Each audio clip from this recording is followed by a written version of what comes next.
The Maesters don't believe in prophecy, with good reason. The children of the forest supposedly could see into the future, yet were surprised by the first men who nearly ended their race, and the long night, which nearly ended us all. Some Maesters posit that the children's magical sight was invented long after they vanished from Westeros, by singers hoping to thrill peasant girls. Not that most Maesters have much experience in what does or doesn't do that. When Aegon the Conqueror came to the Iron Islands, the priest King Lodos claimed his divine father, the Ironborn's drowned god, had shown him krakens pulling Aegon's ships into the deep. No krakens ever arrived, and even if they had, they wouldn't have stopped Aegon and his dragons without wings of their own.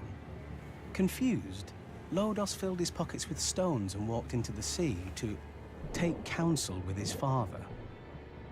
Thousands followed him, but apparently the drowned god didn't appreciate a crowd. Their corpses washed upon the Iron Islands for years. According to legend, House Targaryen survived the doom of Valyria thanks to Daenys the Dreamer, who foresaw the calamity and convinced her father to flee their homeland. It could be true. The Targaryens were always a bit more. But as Maester Yendel points out, in the east the Targaryens were one of 1,000 minor noble families, and in Westeros they became kings. Politics, not prophecy, could have drawn them to our shores. Politics can also explain the prophecies of Daemon Blackfyre II, a Targaryen bastard rumoured to possess the family gift. While posing as a hedge knight, he told a future Lord Commander of the Kingsguard that he dreamt of a dragon hatching at White Walls Castle, and took it as a sign that he'd win the Iron Throne. Perhaps if he'd slept a bit longer, he'd have dreamt of the King's Hand putting down his rebellion a day later, before it even began. Most Maesters dismiss all Targaryen claims of prophecy as mystic nonsense, a relic of their Eastern ancestry. To be fair, across the Narrow Sea there isn't a market without a warlock from Karth telling fortunes or a shadowbinder from Ashai reading fates in blood. Or so I hear.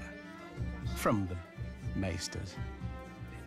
But when I was a boy, I overheard the cook whispering to a maid about a woods witch camping outside Horn Hill who was called Maggie the Frog. Now I realise it was probably a corruption of the Eastern word for wizards, Magi. One day my father rode out hunting, though no game was in season, and whatever power she had likely didn't save her.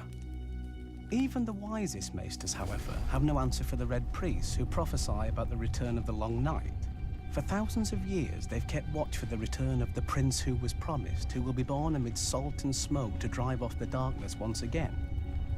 Prince of what realm, promised by whom and to whom? The prophecy doesn't say, but at the very least it confirms that not even Essos escaped the Long Night. I imagine the cataclysm must have confused the East.